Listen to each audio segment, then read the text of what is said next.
yang akan kita bangun, kemandirian, gotong royong, bernalar kritis, kreatif. Kita akan lihat.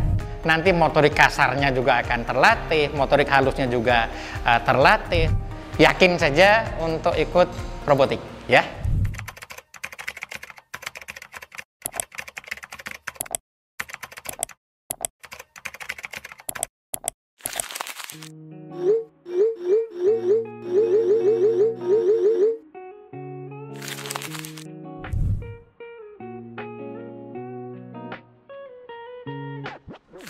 Jadi prinsipnya sebetulnya begini, berdasarkan pengalaman sebagai salah satu fasilitator sekolah penggerak sejak tahun angkatan 1 ya, sejak tahun 2021, gitu, saya tahu bahwa pembelajaran itu harusnya lebih kreatif, inovatif, memberikan pengalaman nyata kepada siswa, begitu ya.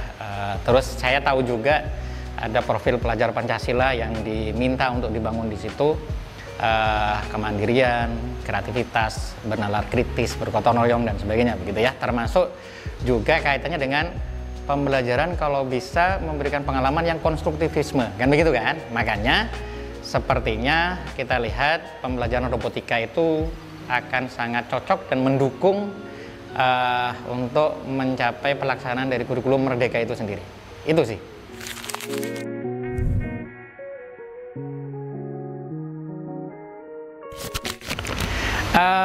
Pertama kaitannya dengan robotik, begitu ya. Anak-anak itu dipaksa dalam tanda kutip, gitu ya, untuk berpikir kreatif. Kenapa? Karena di-challenge untuk membuat sesuatu yang di situ pasti akan ada hambatan-hambatan, gitu ya. Nanti motorik kasarnya juga akan terlatih, motorik halusnya juga terlatih, terus nanti akan muncul juga terkait dengan bagaimana bisa memikirkan sebab akibat dari ketika membuat sebuah robot, kayak gitu ya. Jadi hal-hal itu yang membuat penting dialami oleh siswa sejak dini, gitu, sejak SD. Karena bagaimanapun juga karakter dan sebagainya itu perlu dibangun sejak dini ya ke anak-anak kita. Saya kasih contoh nih, sini ya.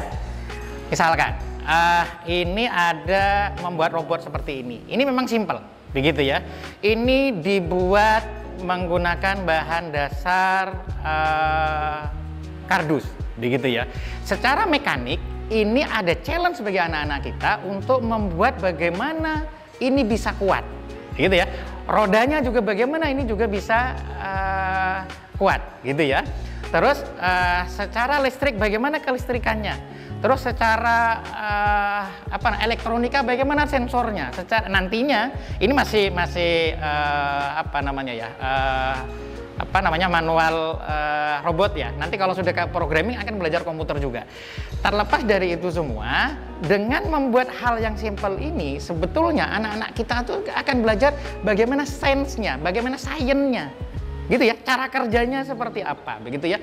Terus teknologinya gimana? Ini otomatis belajar teknologi nih, begitu ya. Apalagi nanti kalau robotnya kita coba kembangkan untuk menyelesaikan sebuah problem yang ada di masyarakat, begitu ya. Terus nanti insya Allah kita akan hubungkan dengan religionnya, gitu ya, fungsional dari pembelajaran robot itu sendiri. Terus engineering itu berarti religion, terus engineering berarti cara kerja dari masing-masing modul, gitu ya.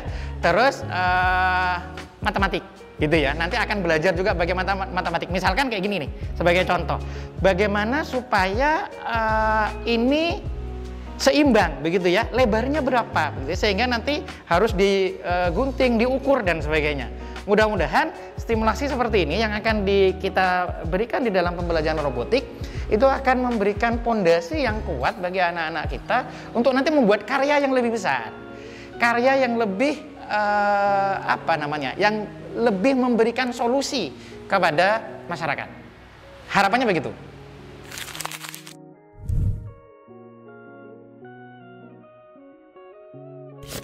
Teman-teman semua, pada ekstrakurikuler robotik ini kita akan mempelajari bersama tentang mekanik, kemudian ada elektronik, kemudian ada juga listrik, dan terakhir ada pemrograman, di mana semua keempat elemen itu bisa kita aplikasikan di kehidupan kita sehari-hari.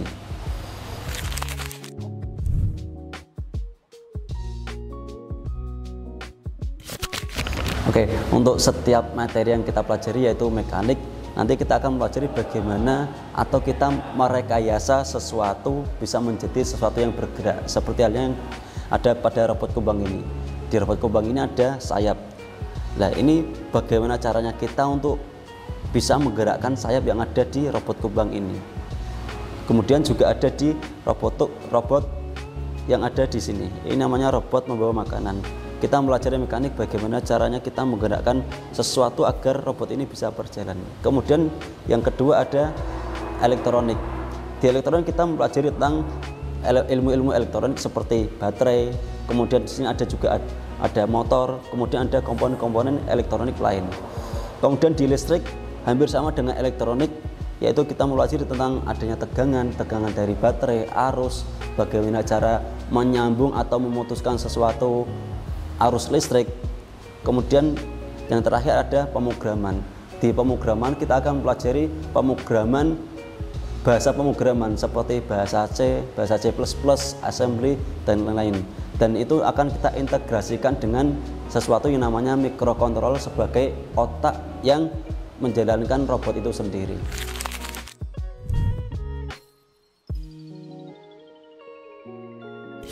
Oke, di tempat lain, kalau di tempat lain kita tidak bisa bicara banyak karena belum begitu paham. Tapi satu hal yang kita bangun di ekskul di Bintang Juara ini, robotiknya develop from scratch, begitu. Jadi kita memang benar-benar membangun robot yang dari bahan-bahan yang ada di sekitar kita, sehingga ketika nanti anak-anak itu sudah punya pondasi bagaimana membuat robot, bagaimana membuat segala sesuatu serba otomatis misalkan begitu ya, mau dirubah dengan bahan yang lain pun juga yang lebih kuat, yang lebih apa, silakan saja sebenarnya. Jadi lebih bisa berekspresi begitu.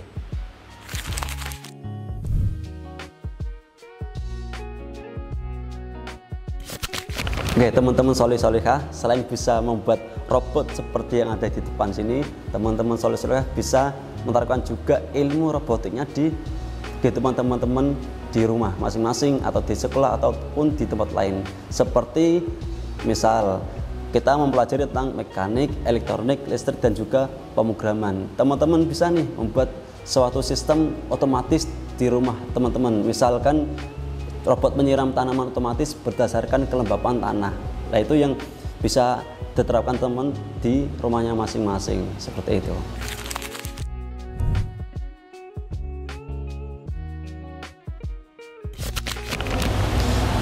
Yang harus dipersiapkan teman-teman semua adalah satu peralatan pribadi seperti gunting, cutter, nanti kemungkinan juga ada lem tembak, dan peralatan-peralatan mekanik lainnya.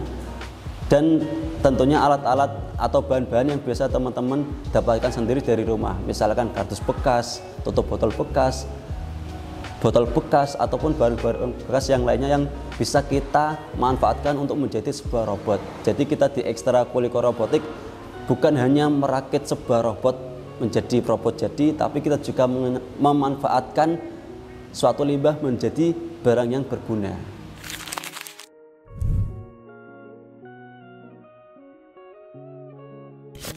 Teman-teman soleh-solehah, nanti teman-teman semua akan mendapatkan sebuah kit, di mana kit itu adalah suatu peralatan yang akan teman-teman dapatkan dari penyelenggara Ekstra Robotika.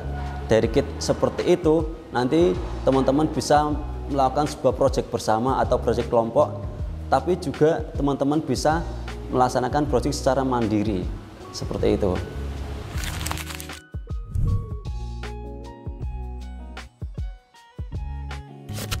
Oke, untuk melihat progresnya, pertama kaitannya dengan soft skillnya ya.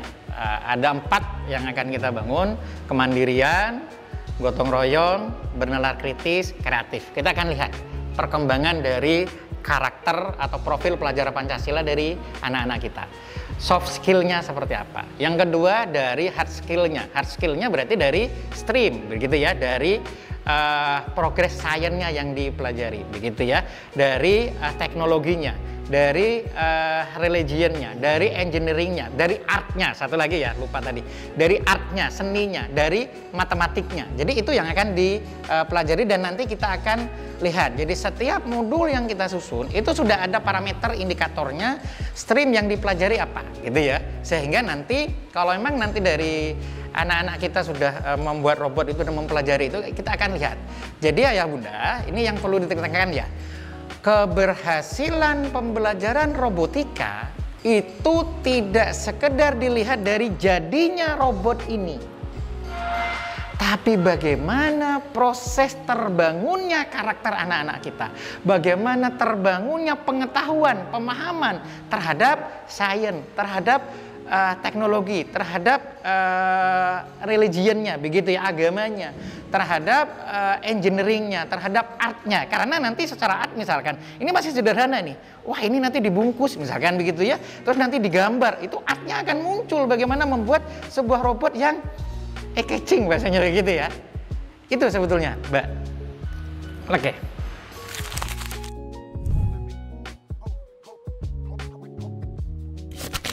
Kita butuh proses untuk memberikan pondasi pemahaman ke anak-anak kita, begitu ya.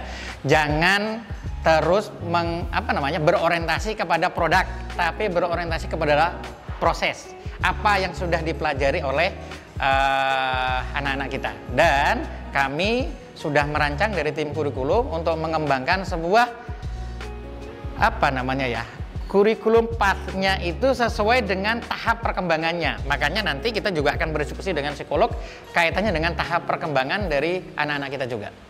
Mudah-mudahan yakin saja untuk ikut robotik ya. Sebagai informasi nih ayah bunda dan kakak-kakak solih-solihah, bahwa SD Islam Bintang Juara merupakan satu-satunya sekolah dasar di Kecamatan Gunung Pati ini yang memiliki ekstra robotik.